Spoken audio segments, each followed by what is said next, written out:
All right. And if you're watching the replay of this, welcome. Great to have you here. Lego Life Movies. You're in Texas. Welcome.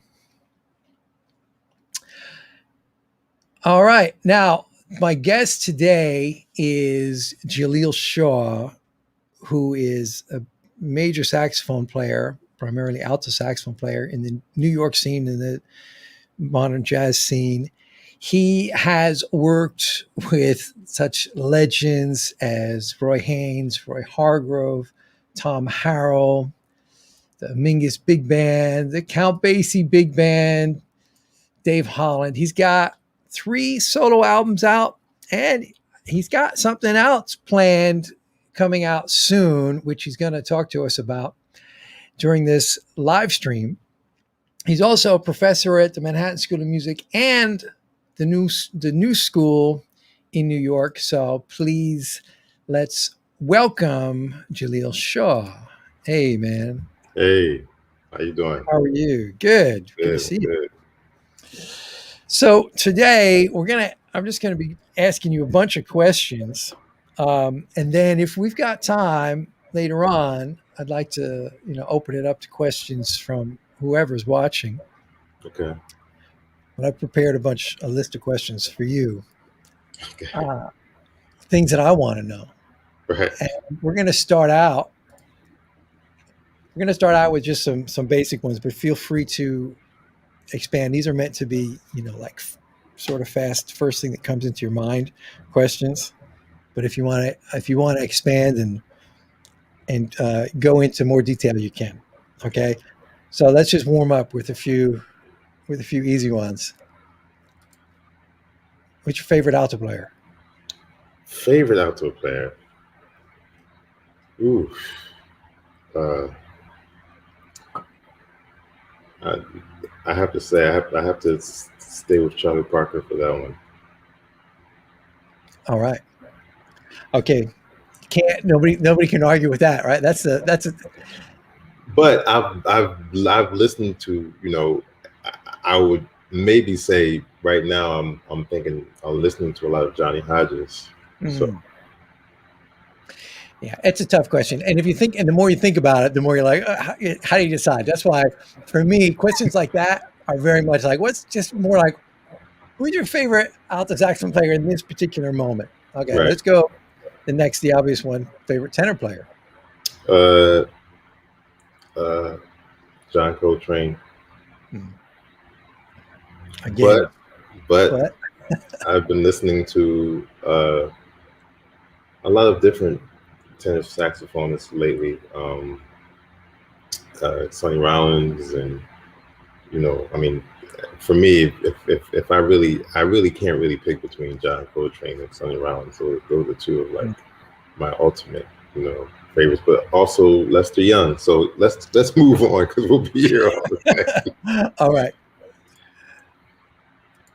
Best year for recorded music. Best year for recorded music.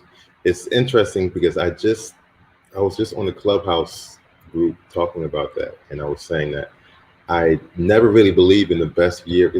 They were talking about the best decade, and I always feel like, I'm thankful for every year of music because every year of music inspires the next year of music, and I feel the same thing with decades. I think as much as I love the 50s and everything that happened with bebop and Charlie Parker, I love everything that happened with, the swing era with Johnny Hodges, and I love everything that happened with the free era with, Ornette Coleman. I love everything that's happening now that's a result of all of that. So that's a tricky question. Best century. I can't even say. I can't even say what year. I would say maybe my decade or time period would be the 50s now.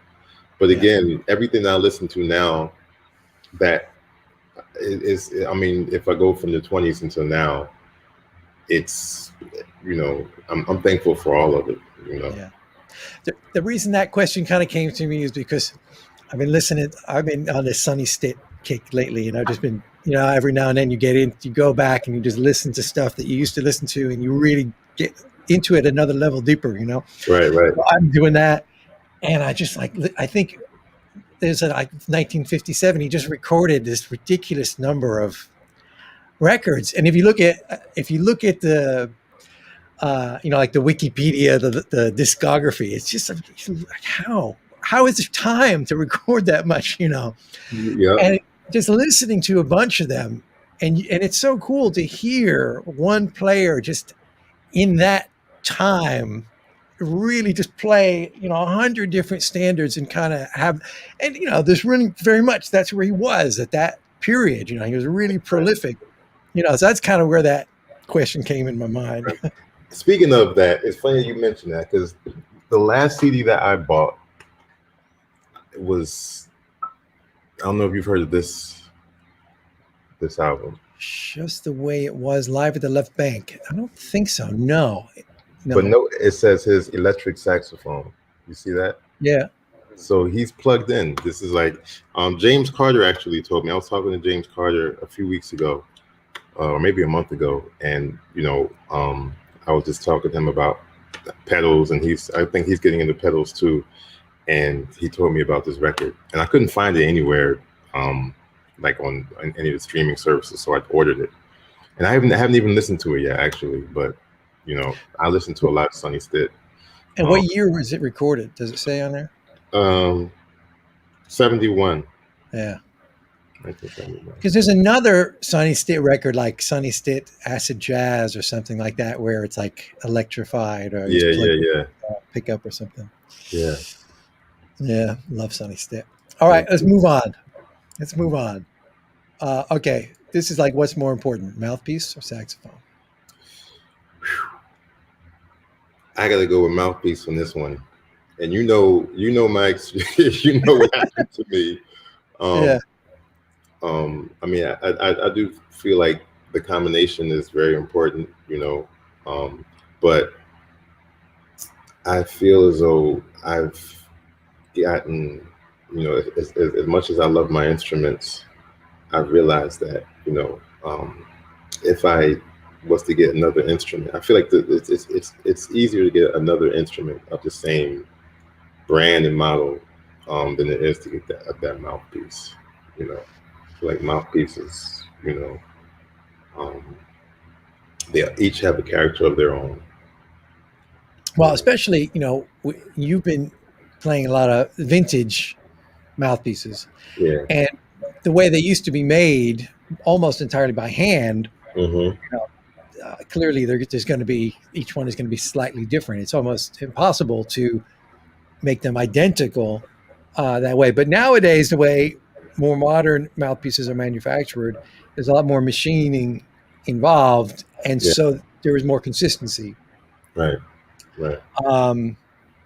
And I know in our last video, if you haven't seen, we made a video last year, back in February at Manhattan School of Music, and that was what we talked about a lot, because you were just gotten new mouthpieces, well, not new, you got new vintage ones from eBay, and we were trying them out. But now you've moved on to something else since then. Yeah, I moved on to so thankfully, because of your video, some mouthpiece makers reached out to me, and one of them was Rafael Navarro, and who I found out lives right outside where I'm from in Philadelphia. So we got to talking about Philly sports and stuff, and he offered to send me some mouthpieces, and he sent me they're handmade mouthpieces. Yeah. And I went through them, and it took a while because in the middle of the pandemic, I didn't want to really go through trying out mouthpieces and stuff. But eventually, I got to them, and I found a really nice mouthpiece that feels closer to what I had. Cool. Yeah, man. And is that, or are you playing that on the new recording that's coming out? Yes. You are. Okay. Yeah. That'll be interesting. Yeah. Okay, well, we'll get back to that in a minute. The new recording. Let's go on to the next question. So, mouthpiece more important than saxophone? Yeah, I agree with you on that. Yeah. Okay, favorite warm up exercise, and that could just be like maybe today or of all time, whatever. I think just long tones, um, playing softly, long tones, really listening to, and it's something that I think that we don't, or I shouldn't say we, I should say me, that I feel like I can take for granted until I have a situation where I have to play. I actually did my first, and was it the first? Well, one of the first, like big audience performance last weekend. And I hadn't, I mean, that's a whole, I mean, playing a whole set is a whole nother thing if you're not doing it regularly. And I don't do it regularly during the pandemic, but also doing long tones. Like I didn't warm up before that performance, and I definitely felt it. So Yeah. I feel like that's probably one of the most important exercises, long tones, and really thinking about a sound, playing the note softly and as long as we can, um, that we kind of, or for me, I can take for granted until I get into a situation where I really need my chopsticks to be to last. And when you're playing your long tones, to just go get more specific on that, do you play like in one particular range of the horn? Do you go all the way up into altissimo? How do you do that? I think the whole range of the horn is important. Yeah, Definitely. me too, Yeah. for sure. Okay, favorite time of day to practice? What I'm starting to realize is I think for me, and it's tricky, um, and it's interesting because I just started endorsing this instrument called the Emio, which is like a practice saxophone. But I feel sometimes that I'm more focused at night or later in the day than I am in the morning. Whereas I used to be more focused earlier in the morning. I'm trying to flip that around, actually. But I would say for now, I would say, early evening for me is when I like to or I shouldn't say when I feel more motivated, I guess. I have those different times in the day where I feel like I have that boost, or just more inspired. I don't know why that is actually. Yeah, no, but it's different. I guess it's different for everybody. But I feel like my brain is working best in the morning, and that's when I really should be practicing and doing creative things. But I don't. I do like stuff that I have to do, like answering emails and work. Right, right, And right. I was like, if I was doing this correctly, I would do the creative stuff in the morning and answer the emails later. But Yeah. You know what? And I think like when I really think about it, yeah, I used to wake up. I used to just get up and just get right to the horn. Pick up the horn immediately. But I don't do that as much anymore. And you're right. Like same with being creative. But I think for me, like going back to that, as far as being creative or writing, that can happen anytime, mm, And I think that's when it's up to me to like get on it. So I can be in the bed, and or have a dream or just be ready to go to sleep, and something will come to my head. Do I always get up out the bed and write it down? I don't, although I should. Or if I'm in a shower, the shower is oh like man, me too. Oh man, I had so many ideas in the shower. the shower is like that's like the main place that ideas pop in my head. And it's funny because I used to listen to like podcasts or whatever music, and now I try to like, I mean, I shouldn't say I've stopped it, but I try not to as much because I realize that's when the great ideas come. If I get out the shower and I realize I've left the TV on or I've left some music on, usually that idea, like as soon as I hear something else, I can get distracted by it and the idea goes. So I try to like, you know, I hear you. No, but one thing I've really noticed is we've got so many distractions. The phone, the smartphone in your pocket and YouTube and everything, and ideas only really come to us when everything is off. You know what I mean? Or when I could, like, if I have music on, I get ideas. So when I'm exercising or just walking, no screen, it's like this flow of ideas that have been suppressed by constant distractions. You know Right, what I mean? right. So I think it's good for everybody to have an hour a day where you have no screen, you have no distraction, and your brain will just naturally. And that's why it happens in the shower because it's the only time you Right. don't have Nothing a else phone. there. Right. Absolutely. Absolutely. It's crazy. It is All right. crazy. Um, But if you think about a lot of the great composers, you know, they man, didn't have an iPhone. they didn't have an iPhone, and not that there aren't many great composers today, but there are. But sometimes if I listen to, Duke Ellington, or Thad Jones or Bach, or, think about what they were composing, what they were creating. It's like, And man, how how, do they have the time to do that? yeah, they're so prolific. It's just Yeah, how they have the time. Yeah. yeah, So they have the same hours in the day as we do. And they all lived very short lives. Not all of them, but, compared to the life expectancy today, they did all that in much less time yes, absolutely, without, absolutely, music writing software and electric keyboards yeah, and all of that, and multi-track recordings and right. No, it's amazing. When I was touring with Tom Harrell, he always had a notepad. He always had a notepad, and he always had manuscript paper. And whenever he was sitting anywhere, 9 times out of 10, he would be writing music in his notepad. If he had a table, he would be writing out parts by hand with like a he had like a little ruler that he traveled with. So he was always writing. And I heard Thad Jones too. I heard Thad Jones, when they were on the tour bus, he would be writing out individual parts, not scores, but he would be writing out. He didn't use scores. He wrote out everyone's part by ear, and, that's and, and knowledge trying of, to just imagine how that's possible right yeah, now. yeah, It's yeah. crazy. That's crazy. Yeah, man. Well, it's funny. The more this should be something we talk about more, just like, and people do talk about it, but how we, like eliminating these distractions.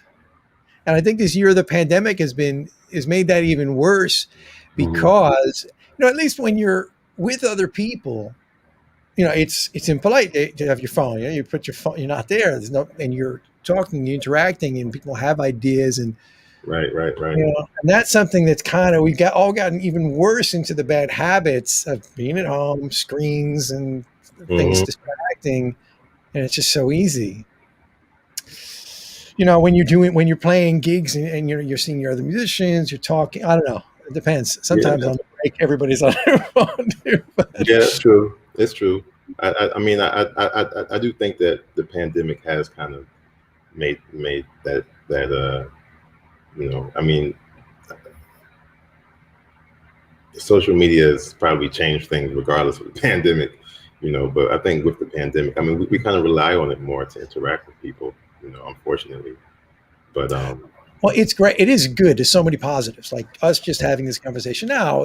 right, We did it last time in person. yeah, But this, it allows us to do other things.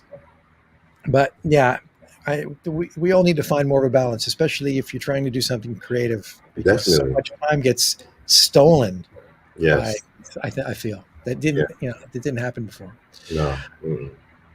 Okay, let's do a U-turn here and ask you this silly question. What's your favorite chord quality?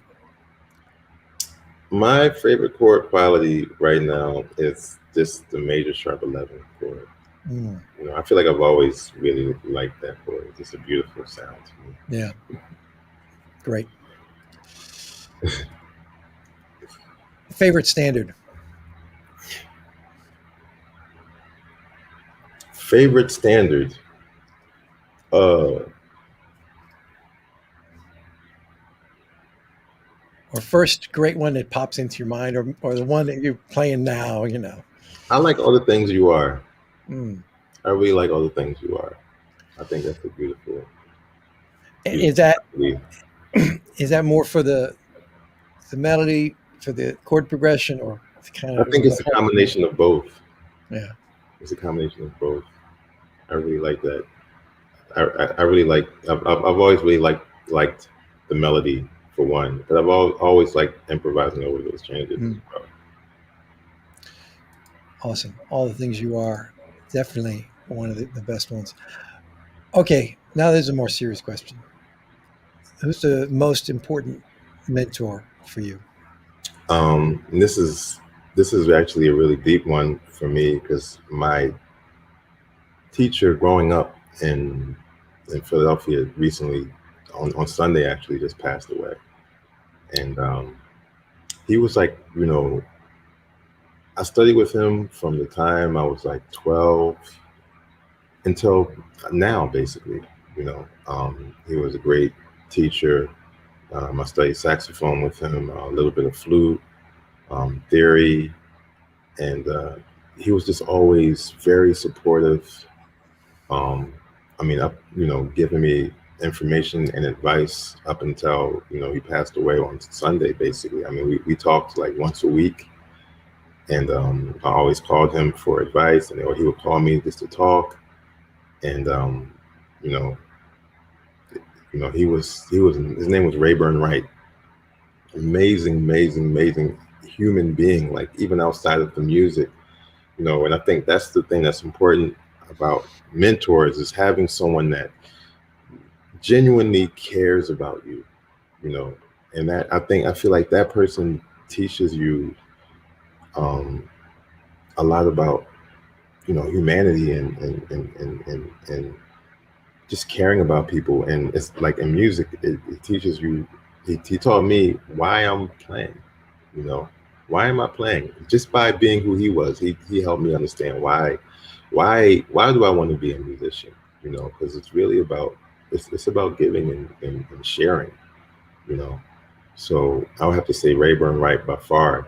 Probably it's the most important mentor I've had. Man, well, my condolences. I saw that on your, that you had posted that. Yeah. um, well, that, we have I have another. Now we're going to get into a next phase of questions, Okay. and I want to go more into mentorship, but that's one of the further question, one of the later questions, because that is super important Okay. on so many levels. And maybe that's, maybe not just here listening to you say that, maybe that's like really the difference for some people in becoming a musician and not having that one person, or, maybe multiple people that really, like you said, cares about you and shares Mm-hmm. the whatever it is, whether it's, it's information. It's not just information. There's so many, it goes deep, Right. and that one person that inspires you and gets you say, yeah, no, you can do this. Or, like you said, why do we do Yeah. it? You know? And yeah, it comes from within you, but it always seems like it doesn't happen on its own. It's such a community thing, and it's such a cycle of, Yes. this Yep. circle of someone gives you the information. And then I've always felt like it's your duty, it's to then pass it on. Mm-hmm. It is this book, one of these great books. It's called, I think it's called The Gift, and it's all about, any sort of, when you get a gift of information, in order to earn it and really deserve it, you have to then give it to someone else. I mean, that completes this cycle. And Right. as long as we keep doing that, knowledge continues. Yeah. Um, and it's kind of like your responsibility. You get the gift, but it's not really yours until you've passed it on to somebody else. So, Right. Right. Absolutely. I agree. I agree with that. yeah. Okay. So now we're going to go into some, these are questions like on a scale of 1 to 10, and it's just for fun, So anybody watching this, this is really for fun. So don't hold Jaleel. Well, he said that was a 9, like, it's just for fun. So, and to give us multiple things to talk about. So I'm going to ask several of these on a scale of 1 to 10 question, but it's not, it's not really serious. And this, yeah, nobody takes any of this too seriously. But yeah, well, it's funny because I did a video last week with Eric Alexander, who's one of my favorite saxophone players, and in it, he's talking about you have to play chord changes, like you gotta make the changes, and that's for me. That's always been like it's not a controversial thing. It's like you gotta play changes. Mm. So that's my first question. How important is it to play over chord changes? I think it's On a scale of 1 to 10. 10. I'd say 10. I think it's important. Can I talk about it a little bit, though? Oh yeah, of course, please. I think it's important to learn the chord changes and learn how to play over chord changes, and it's also important to develop your concept of playing over chord changes. I'll say that. Yeah. All right. 10 is good. I mean, it's just for fun. I mean, 8, 9, 10. Yeah, it's up there. It's up there. You got to know the changes. Okay. How important this is, and all of these are like for aspiring jazz musicians, not for, your sister who doesn't play music. It's for, aspiring jazz musicians. How important is it to learn tunes? I would say 8. Scale of 1 to 10. 8. Okay. But I would say this, and this isn't necessarily this isn't really about genre. This is about, I think, or this specific genre that we're speaking of. I think whatever you're trying to learn, I think it's important to learn that, what's been done or what can help you develop your ideas, So learning tunes isn't always just about, knowing a bunch of standards. It's also about expanding your harmonic vocabulary and your understanding of harmony. And it helps you, for me, it's helped me in creating. It's helped me in writing, just learning tunes and understanding what's happening behind those, tunes. Yeah. Okay. Next is, how important is it to work on fundamentals like tone and technique on a scale of 1 to 10? 10. For me, anything that I want to do, how can I do it if I don't work out the technique of how it's done? Yeah. And if I want to sound, if I want to, if there's a sound that I'm hearing, I got to work on it. That's the only way you're going to get to it. Super important. Fundamentals, super important. All right. How important is it to learn music theory for jazz improvisation on a scale of 1 to 10? I say 10. And the thing that's deep is, as I've been teaching and as, I've taught at different schools, and I went to different schools, I think that you're going to get different concepts of music theory. I've seen it. My students come to me with different concepts of theory than what I've learned. But I think that for me, just studying, always studying, continuing to study. I'm a student. I'm still learning, So it's very important for me I'm still trying to learn different concepts and different ideas, and that's very, very important to me for my development. Yeah. One thing, it's interesting you say that, but yeah, I look at like music theory and a lot of things in music. Different people will see the exact same or hear the exact same thing and have a very different explanation. It's like those pictures where one person sees a witch and the other person sees a princess. You know what I mean? Right. And it has to do with but what's great is once you can see both the witch and the princess, then it just means so much more to you.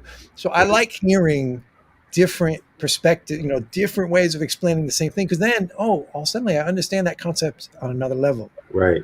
And that's what I look at it as. I look at it as concepts, and I try to tell my students that too. I try to tell them that, then you have to be careful with looking at these as rules, because this is art, and if you just go out and you create based on what you learn, and instead of you treating these ideas as concepts and you treat them as rules, then you're putting yourself in a box. But if you make these, if you use these concepts as ideas, you know, and you learn all of them, you learn as many as you can, and you come up with your own as well, then the sky's the limit, you know, as far as creativity. Right. Yeah, I guess some people might, they say, at a certain point, they might say, well, if music is supposed to be this free expression and so creative, why are we putting all these rules on it? And that's why there's, some people kind of come into this thinking that maybe the music theory part is not a 10 on a scale of 1 to 10.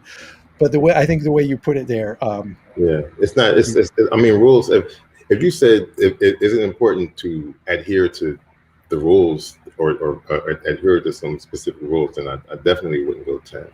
You know, right, but if you said, you know, are you asking me is it important to learn music theory? Definitely, absolutely. definitely.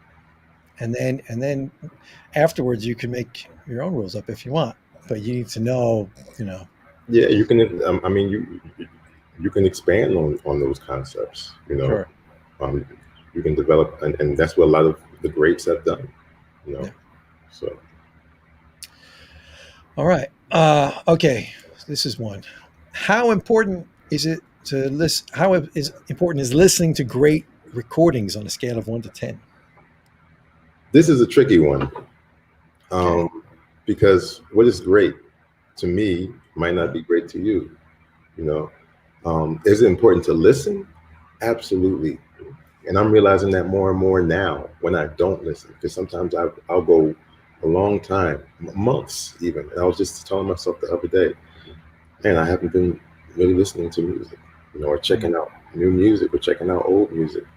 Um, I think it's important to explore music. I'm the guy that's looking for the rare recordings. You know, that someone that might not be listed as great, you know, in the history of the music, but that doesn't mean that it's not great, you know. So yeah. I think it's just important to just listen to as much as you can, and to not listen based off of what you've been told is great, but listen off of what inspires you. Listen based off of what you don't know. I do that sometimes. If someone tells me about a saxophonist that I've never heard of, I'm looking for them. You know, Mm, I'm going to go find some records, and there are so many musicians from, you know, uh, the 20s, from beginning days of this music until now, that may not have been, that they're like unsung heroes, you know. And sometimes I hear those guys, and those become my favorites. So those become the guys that I really, really get into. can you give us an example of a couple of unsung heroes? Um, I I really like this saxophonist named Sonny Red from Detroit. Okay. He played with Pepper Adams.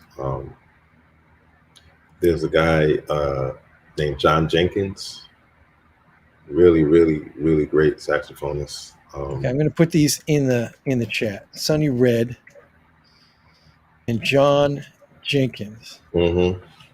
We'll be here all day with this one, so we might we might want to No, because I mean, it's so true what you said, that, and this is part of just the music as a business, is that what do we hear now? What recordings? Because right now, what's available, if you don't have physical copies of things, is what they put in digitized format on those platforms. So already you're limited, hmm and all of those old recordings had to be digitized in order to be on Spotify or Apple Music. I mean, somebody had to take it and digitize it.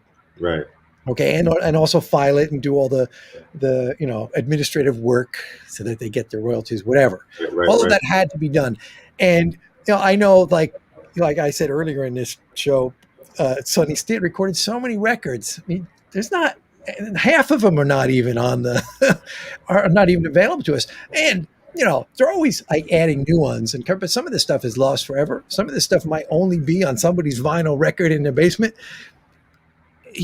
So, and if you don't even know it's there, how would you ever find it to listen to in any way? Yeah. So there's so many layers to this. So perhaps the wording of this question could have been better. I No, mean, but how? it's a great question, and it's the interesting thing for me now is that I'm actually, now when I see a record store, I'm like, my eyes pop off, and it's happened a couple of times recently. I was just in Wisconsin, and I was playing out there with Nate Smith, and we had went to get breakfast, and I saw a record store, and we were all hanging, and I just disappeared. I went to the record store, and I was lost in there. And I'm like, I'm going through everything, and now I'll try to make a list of things that I want. I get on Wikipedia, I try to find someone's discography. I list any record that I don't have of that artist, and when I get to the record store, I look and see if they have that out, in any of those recordings. Right, and you're like kind of like treasure hunting in there because you're looking at like old, like not new vinyls. You're looking for old. Yeah, I mean, sometimes the CDs vinyl thing is hard because if I'm traveling, I don't want to. And they get heavy. They get heavy in the suitcase. Yeah, well, it can get heavy, but also the vinyl can break, and I don't have anything that can carry vinyl in. I should probably get something that can, carry vinyl in so it won't break. But even then, if security goes in your bag and opens up something, Yeah. So for the most part, if I'm on the road, I'll look at CDs or reissues or something, because even the reissues, are hard to find. Really hard to find. Yeah. Okay, let's move on to the next one. Yeah. Let me find my questions. Where are we? We're here. Okay. Okay, this is good. How important is it to transcribe solos on a scale of 1 to 10? I'm going to say for me, 10. Now, I know I have a lot of friends, a lot of musician friends, and I mean, I've even done master classes with people, and that question will pop up, and that one person will say no, and I'll say absolutely. Transcribing is, I have all my students transcribe as well, and I think it depends on what you're going to do with the information. I always tell my students that the whole goal is not to become this artist. No one, you're never going to, I don't care how many Charlie Parker solos you transcribe. I don't care how many John Coltrane or Sonny Rollins or anyone. You're never going to sound like, you're never going to be that person, Yeah. But there's so many tools, there's so much information, as far as technique, as far as sound, as far as, rhythmic and harmonic concepts that you can get from these artists. So that's, for me, that's the focus, and also it works on your technique. It works on your, it works on your stamina to some degree, so I think transcribing is important. Yeah, I mean, what's the? I guess the people that would be kind of not so into transcribing or even against transcribing, there's this argument like, oh, well, then you're just going to sound like you're copying someone. But like you said, you can't. I mean, that's almost or probably impossible to really copy. Yeah, I mean, I think it's possible. I wouldn't say it's totally impossible, because I've definitely heard artists, and I know artists that, want to sound 100% like Charlie Parker, or want to sound like, whoever their idol is. But I think that, and I understand that argument. I understand that argument. And, am I transcribing a lot today? No, I'm not. And, I've also talked to other musicians that have said that they've taken ideas from recordings from time to time, that's to me that's still transcribing. You're not transcribing the whole album, but Yeah. you're getting an idea from it. So, I mean, I I understand both concepts or explanations as to why to or why not to, because I'm definitely into working out my own ideas and practicing being more of a spontaneous player. But sometimes transcribing helps me in that way too. You know. Right. A little bit of inspiration, or like, I have, and it's just something to do. Sometimes one thing, like if you're practicing, or sometimes you just need to work on something new. It's so simple to start working on a transcription. Just take anybody that you like listening to and say, I'm going to learn this 8 bars, and that'll give you a whole new thing and direction to go in. If you're ever looking for inspiration. Well, the other thing is, I look at transcribing like, you know, learning an etude or learning um, a through composed piece. You know, um, it's going to uh, it's going to force you to play something that you haven't played before. It's going to force your fingers to do something that you've never done before. And I think that that plays into that. Sometimes the technical aspect of it, sometimes the harmonic aspect of it, you know, the rhythmic aspect of it, and that's what we want. Well, that's what I want. I want to get out of my comfort zone. You know, Mm, now what I do with that information again, it's up to me. I can be lazy and not do anything with it and just use it verbatim, or I can do something with it and find different ways to you know to yeah, uh, to call it my own. great. Next one. How important on a scale of 1 to 10 is it to learn the history? Hmm. Um, I would give that. Uh,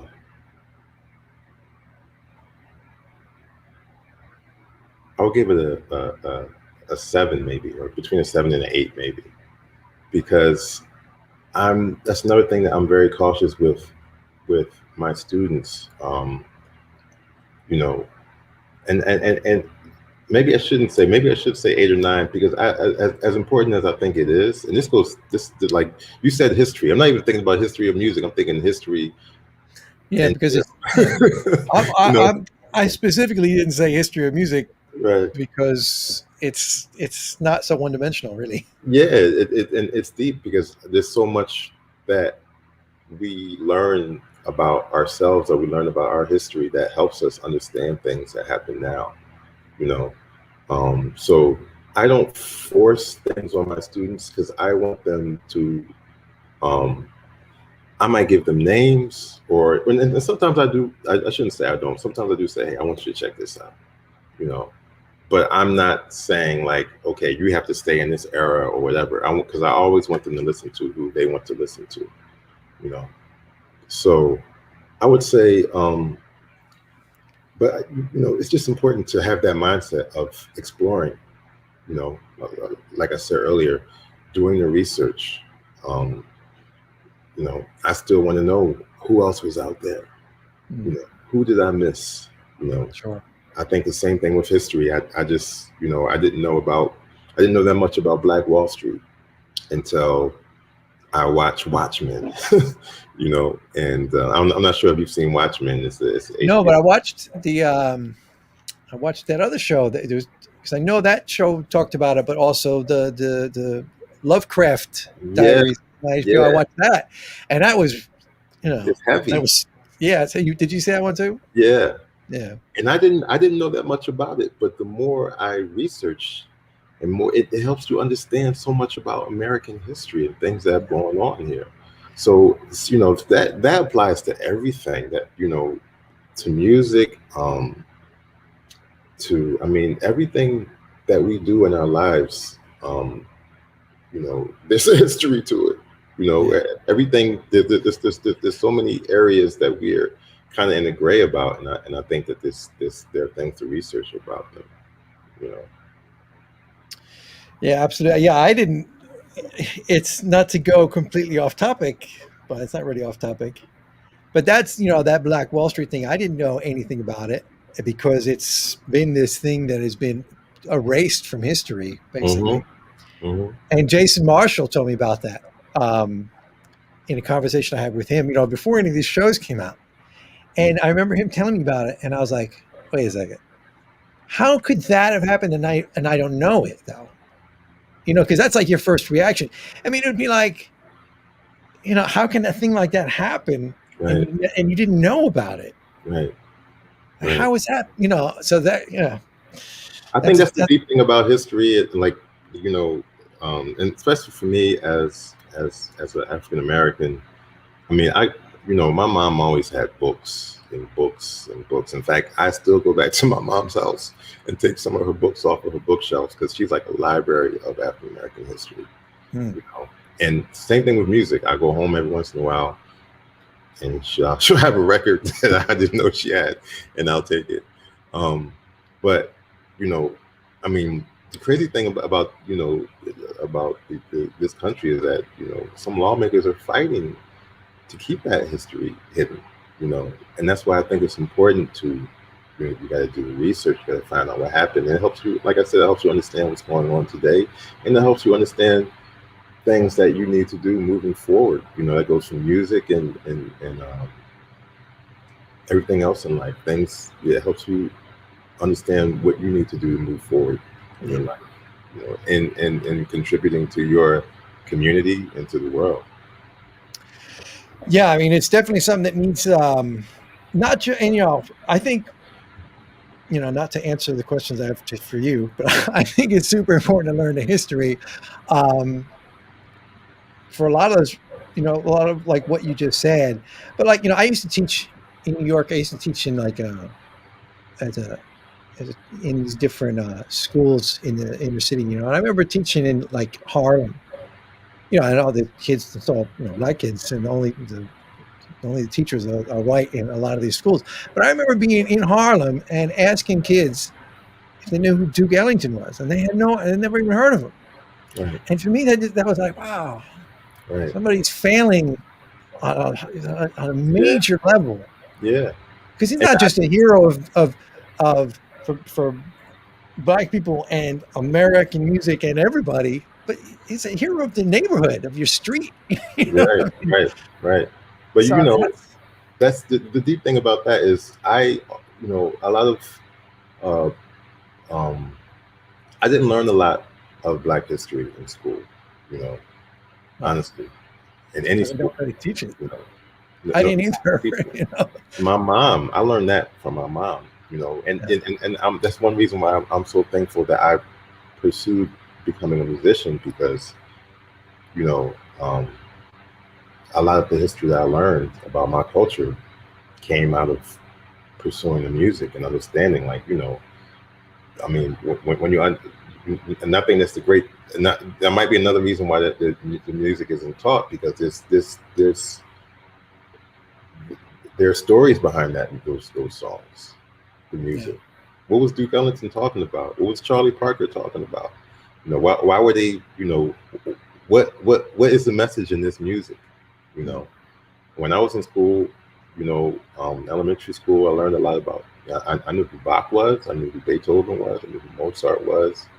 And of course, I knew who, the stars of the day, the Michael Jacksons and the Princes, and because that was the popular music of the time. But the music that music came out of didn't didn't learn it.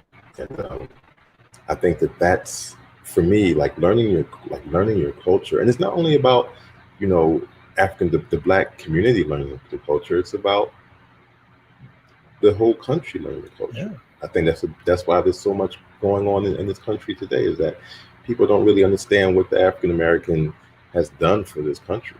You know, which is crazy. which is To crazy.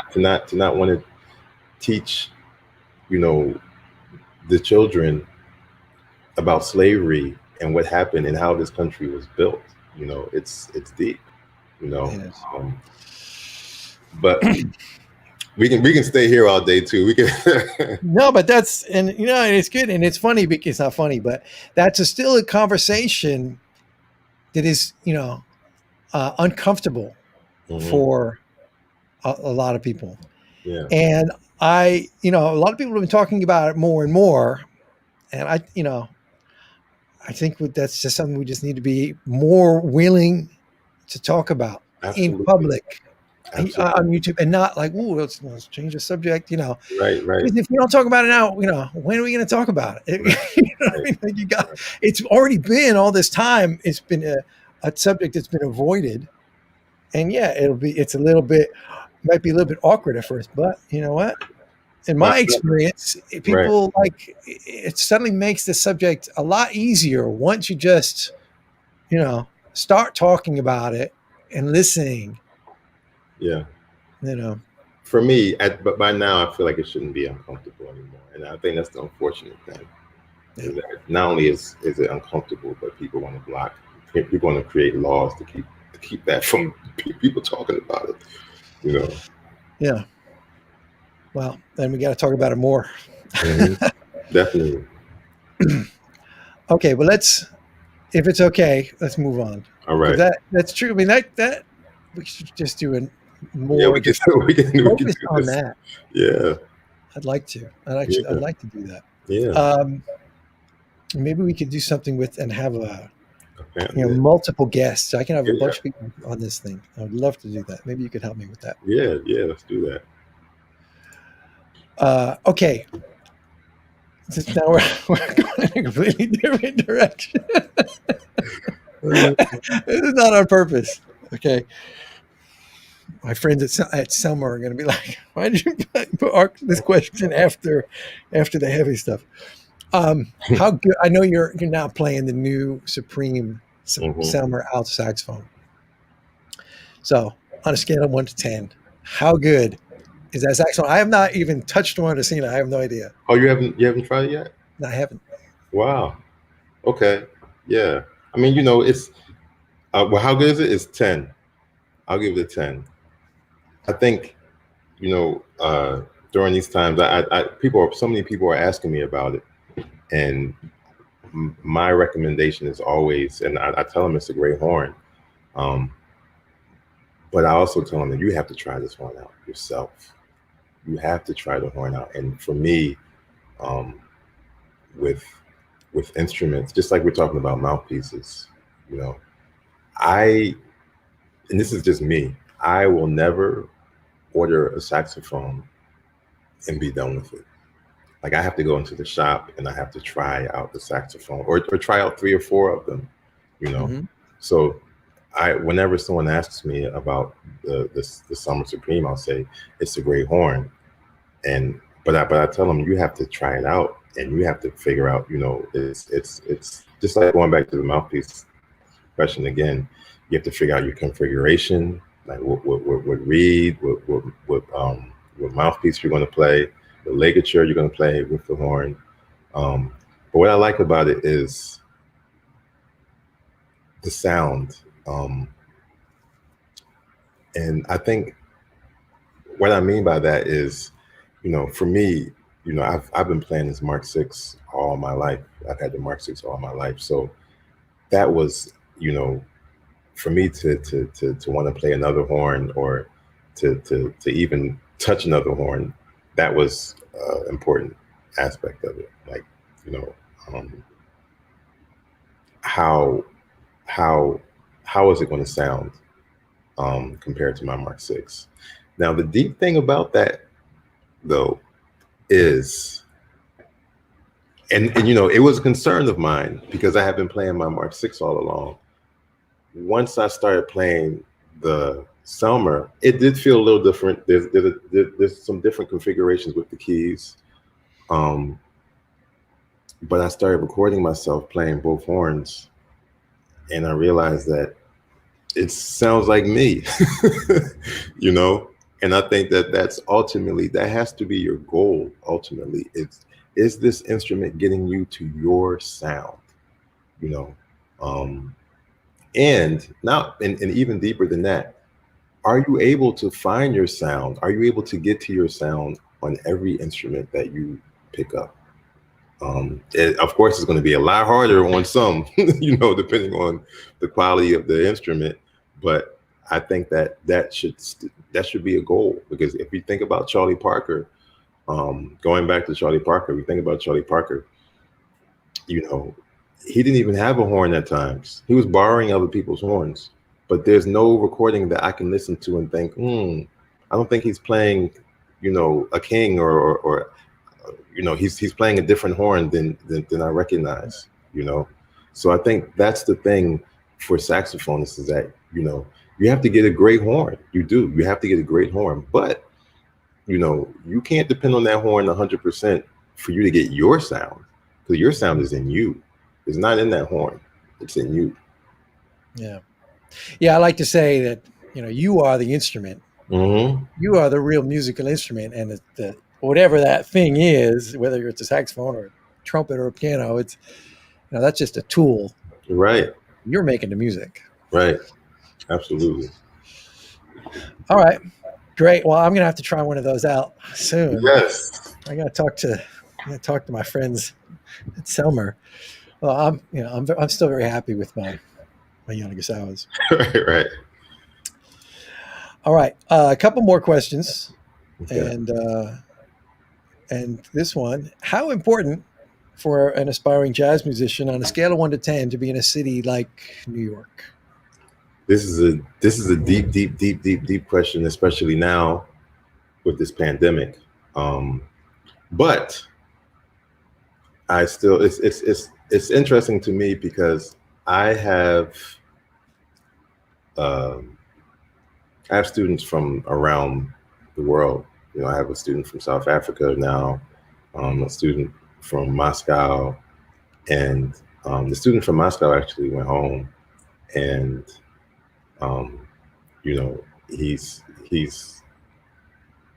he actually felt like he needed to be in New York. He felt like New York was the place to be, and when he went home, he realized how much that environment was different for him.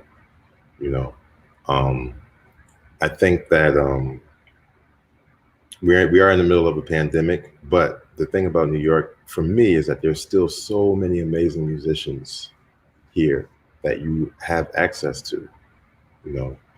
Now we have Zoom. You can maybe take a Zoom lesson with someone, but before the pandemic, you could go to any club and meet some of your favorite musicians and ask them for a lesson, or just have a conversation with them. Go out, hang with them, have coffee with them. For me, that's huge. So I would give that. I would give it an 8, only because I think there are still other cities in the world that are great for learning this music, or to hear music. I don't know if I can compare any of them to New York still, as far as listening to music. I know there are great musicians all around the world, but unfortunately, the thing with New York is that there are definitely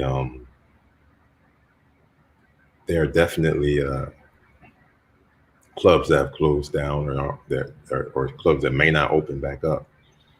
But there's just an energy. I went to New York yesterday, and there's still an energy there, that I don't always feel in other cities, pandemic or not. Right. So. Okay, an 8. That's right. Everybody got to go to New York. No, I mean, I'm from Long Island, so New York has always been like right there. Mm-hmm. When I went to school in New York, I was the only person from New York, at my school. Everyone else was from other places. Mm-hmm. And it's always just been this place that people come to learn the music from all over the world. Right. Okay, now this is our last question, and it's kind of going back. We spoke about this earlier, about your mentor, your favorite mentor. Is it Rayburn Wright? Mm-hmm. Yeah. So let's just kind of close with that and say, how important is mentorship on a scale of 1 to 10 for aspiring jazz musicians? I think it's 10, 100. I give it 100. you know, um, and that's, it's not even for aspiring. It's not just for aspiring musicians. I think it's for everyone. Like I said, he was my mentor to the day that he passed, which was this Sunday. You know, I think it's important that you have someone that you can learn from, you can get information from, advice from. Um, and that's something that another thing that I try to talk to my students about as well, because I think that because there aren't as many mentors, and by mentors, I should say opportunities to play with like masters. I'm thankful and blessed that I've had the opportunity to play with, to be in a band run by, the great Roy Haynes for the past 15 years. You know, um, every time I got on that band stage, that bandstand, you know, um, I was learning something. It was a lesson every time, from the beginning until the last time we played, which was right before the pandemic. It's getting my butt kicked, getting a lesson from Roy Haynes. You know, um, I, I got to share stage and do gigs with Roy Hargrove, um, uh, Dave Holland, Christian McBride, uh, Tom Harrell, and just get information from them, talk to them, get information from them. And I think that maybe some of the younger musicians may not feel that it's important because they're not able to get close to those musicians, or they don't have those opportunities to play. So they might isolate themselves from those people. But I think it's very important. Like you said earlier, it's a community. It's a community. So I don't look at it as generations or certain musicians from different time periods or different eras or generations. I look at it as a community. So I think it's important that the young players play with the older musicians play with the younger musicians, and like you said before, like that information is really, really, really shared. That's passed on. Because there's a lot of stuff that an older musician can show you, and there's some new stuff that a younger musician can show you as well.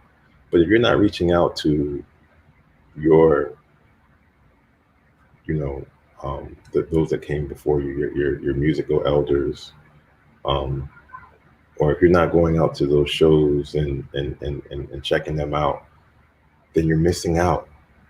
You're missing out on so much information, and you're missing out on the opportunity. Like a lot of the mentors that I've had, and I've had, in Philadelphia, it wasn't just Rayburn Wright. It was John Blake Jr. It was Jonathan Blake, the drummer, Jonathan Blake's son. Grover Washington Jr. was a mentor to me. Great saxophonist named Byron Lancaster was a mentor to me.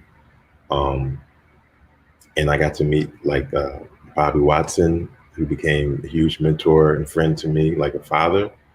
Um, I studied with a guy in Philadelphia, another guy with a jazz ensemble who has still runs a jazz ensemble named Lovett Hines.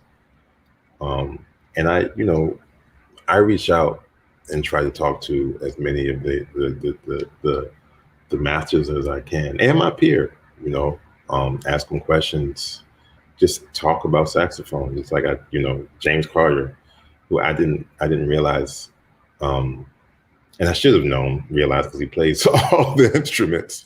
But James Carter is like a walking encyclopedia when it comes to saxophone. And I didn't know that until I actually did a Zoom.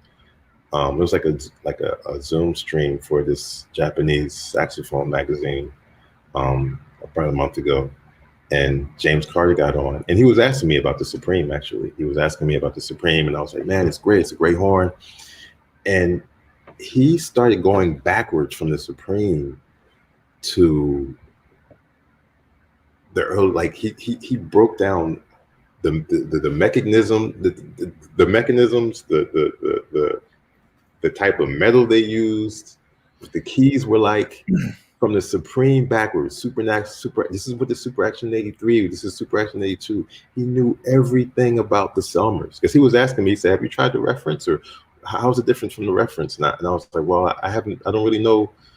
And he started telling me, well, this is what the reference is like. The reference is probably more like your six, and and gradually things changed after. I mean, he really broke it down, and I'm on this Zoom interview, and after he finished talking, I couldn't think about the rest of the interview because I'm like, man, I got to call James to talk to him. And in fact, I started trying to ask him more about the history of Selmer, and how things changed throughout. I mean, he went back to cigar cutters and just he knows everything. And that information is it's valuable information. It's valuable information. I wondered if Summer knows that he knows so much about their horns. I'm like, man, this guy is he's intense. He's intense. He's a genius. He's intense in how he plays too. Yeah, I mean, yeah, right. I mean, he's very he's an amazing, and I've always known that. I was a fan of James's music. I first heard him probably my senior year of high school, and I really listened to those early records he put out. I listened to him a lot, and to hear how he mastered the saxophone, how he mastered the technique of the saxophone, was amazing. But to understand that he had that knowledge of the saxophone, specifically Selmer, because I'm playing Selmers, yeah.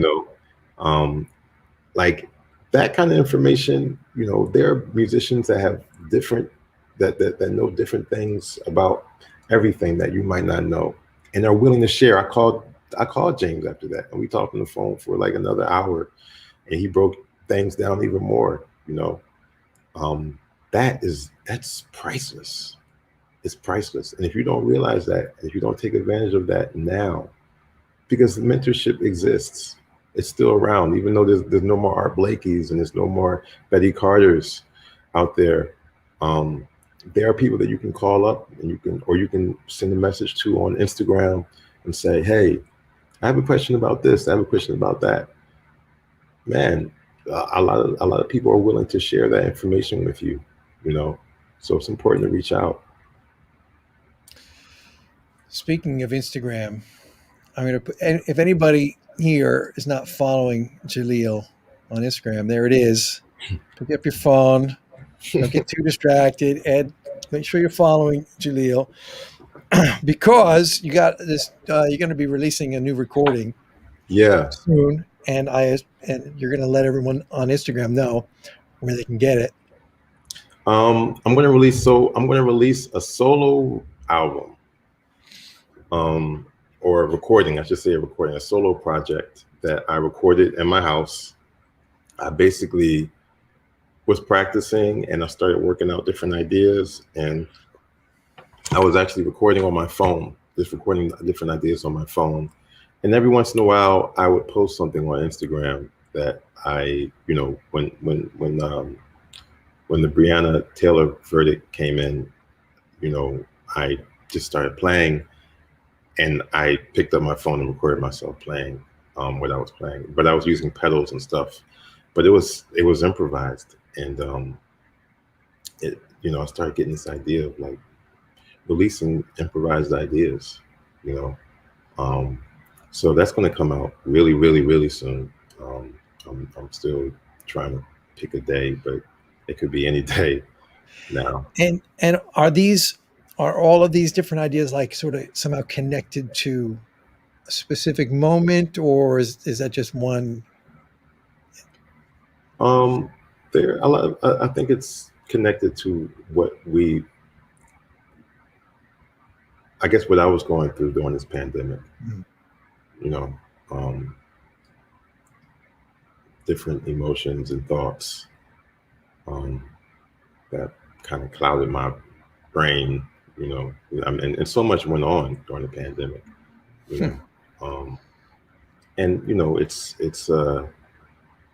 again, it's just improvised. So it's not like the Breonna Taylor I had to recreate actually because I did record it on my phone, and when I tried to, I actually sent the stuff that I ended up recording to someone to mix, and he couldn't really do much with it. So I had to kind of recreate that. But originally, it was an improvised solo. Bonus track. Well, even the bonus track, the bonus track, like the audio, like I realized the audio was so bad that I couldn't put it out, so I just re-recorded it. But I literally recorded, I recorded it here with a microphone and pedals, into my computer, and I was, at first I wasn't 100% sure that I was going to release anything. I was just doing it because I was home and I had these ideas, and I was even thinking at some point maybe I could get into composing based on these ideas. But the more and more I listened to them, I said, man, I can just release. Why not just release this? So I'm going to release it on Bandcamp. People can follow me on Bandcamp. It's the same handle, and you'll know when it's released, and probably, maybe eventually I'll release it on the streaming services if I'm feeling it. Right now, I'm not feeling the streaming services so much. Yeah, yeah, I hear you. Cool, man. Well, I didn't look now for everyone who's commenting. I've been just focusing on this. I haven't looked at anybody's comments. So, and there's a lot, and it would take a long time to kind of go through them all. So, anyway, thanks everyone for watching. We're going to kind of wrap it up there. Thank you, Jaleel, for once again being a guest on Better Sax. Definitely. And if anybody wants some more, there's, go find the video that we did last year with Jaleel where he's trying out mouthpieces and and sharing more great information. What's deep about that? I meant to tell you. I found out later, and I'm actually curious. That someone told me, you got to be careful buying mouthpieces and stuff like that on eBay because sometimes people change the labels. Or the branding on those mouthpieces to make you think it's a New York Meyer when actually it's not. And when he told me that, I went back and I tried those mouthpieces, and I started wondering, are these actually New York Meyers, or are they just regular Meyers that someone, engraved New York into them, So, right. Well, I know there was these guys in Eastern Europe. They were making fake New York Meyers and auto links and stuff and selling them on eBay and then make them look all vintage. And, they take, because nowadays you can fake stuff, with technology, you can do a lot of things, Right. Did you find out? I didn't find out, but the more and more I play, like one of them sounds like it could be a New York Meyer. The other one, I'm wondering if it's just a regular Meyer. And I'm I didn't pay that much for it, but you can get a regular Meyer for what, $100, Yeah. I paid $3, or maybe close to $4. So, I mean, they sound great, but I'm really, I'm glad I got the Navarro because the Navarro is closer to what I had with the New York Meyer. In fact, it might be even better than what I had with the New York Meyer. So, yeah. But that's something that I wanted to mention to you after that, because when I watched that video recently, I was thinking about that because you had the different. I remember I said that to you too. I said, "Are you sure these are real?" So now, like, what? Are these really? Because New York Meyers are very expensive. So. They are, and I happen to, my personal belief on that is they're way overpriced, especially considering there are so many great mouthpiece makers today that are making better mouthpieces, and you can get different ones, and they will personalize it for you. I mean, why spend so much on a mouthpiece that was made 50 years ago or more? And, these things are made out of this hard rubber. It deteriorates over time. When you can get a better one. I mean, I really believe that there's multiple mouthpiece makers making superior mouthpieces. And why wouldn't they? They have access to the great old mouthpieces to study and learn from. They've, the great mouthpiece makers and rephrasing, they've been refacing their customers' vintage Myers and Otto Links for decades. Right. And Right. they learn, oh, this is what makes this mouthpiece great and this mouthpiece great. And then they take all that knowledge and put it into hand, doing exactly what, Meyer and Otto Link were doing originally, but with the benefit of more time, more musicians, because we've got many more generations since, Hmm. more sound concepts, recordings, and the technology that helps you do that work more efficiently. Right. Right. Right.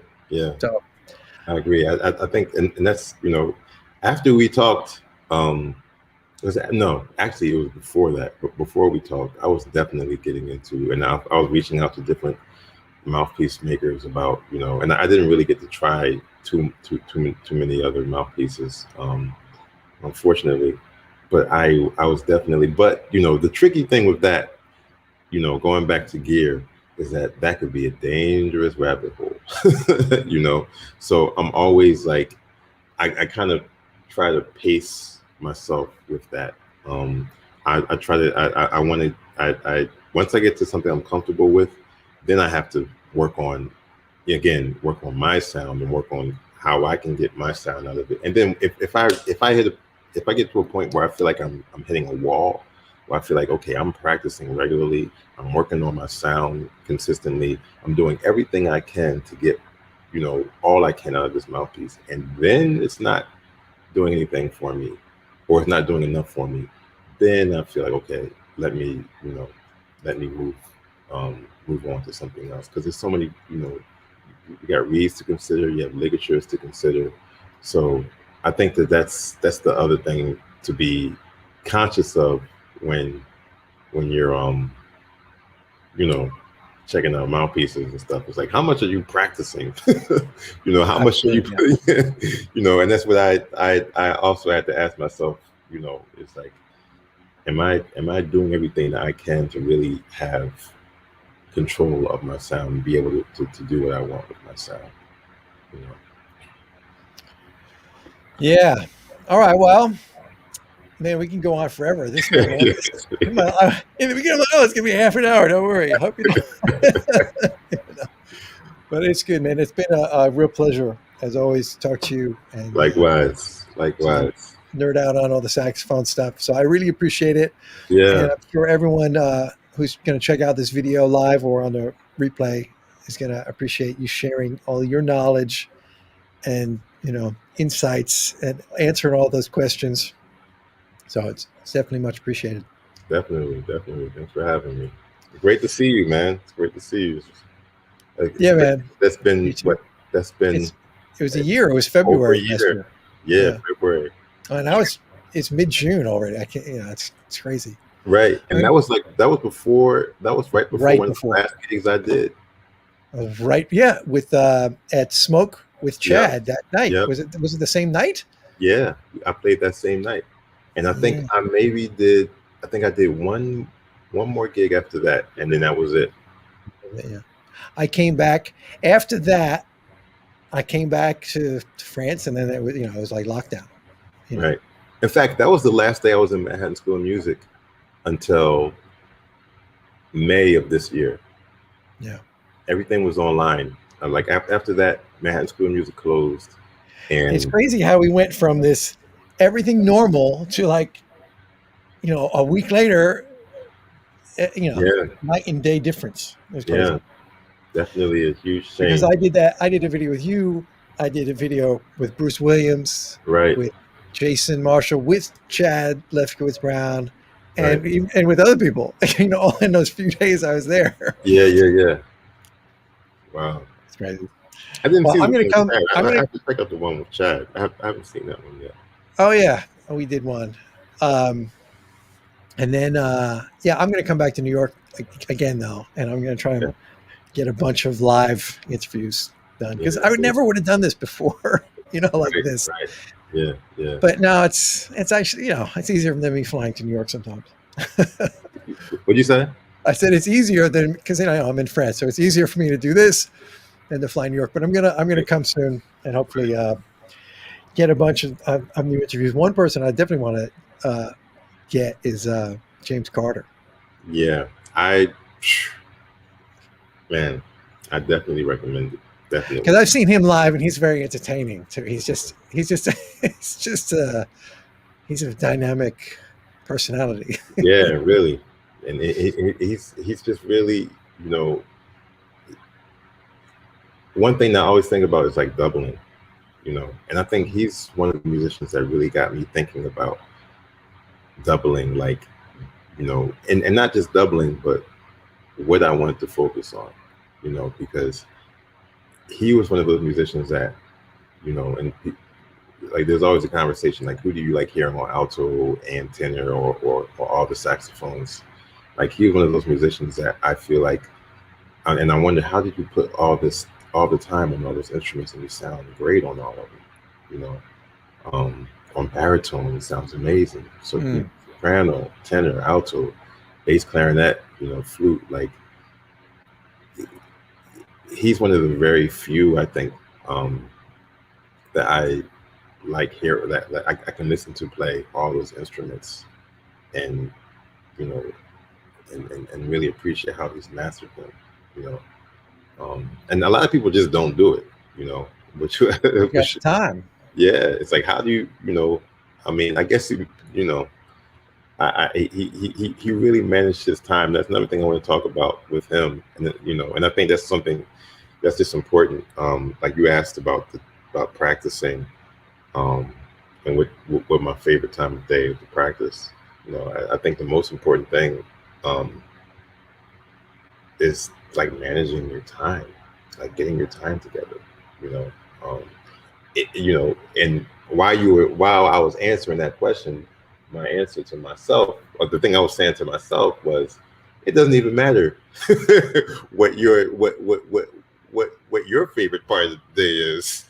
Are you doing it? Yeah, like You're just find some time. finding the time to That's do the it. hard part.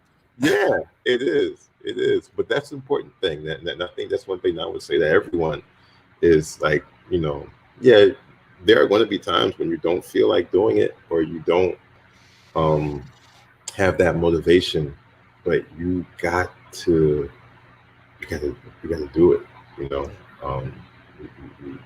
you have to make you have to make. I saw a video of I think it was Mike Tyson saying, you know, you're nobody if you don't have discipline. You know, you have to make the best out of out of even the hard times. If whenever you don't feel like doing it, that's when you do it. You know, and you have to make it fun. You know, you gotta love it. So yeah, I'll leave on that note. Yeah, I gotta go practice. So I need to. I definitely need to. all right, man. Well, this has been great. So thank you once again, Yeah. and we'll talk soon. All right. All Take right. care. Take care. Bye. Okay.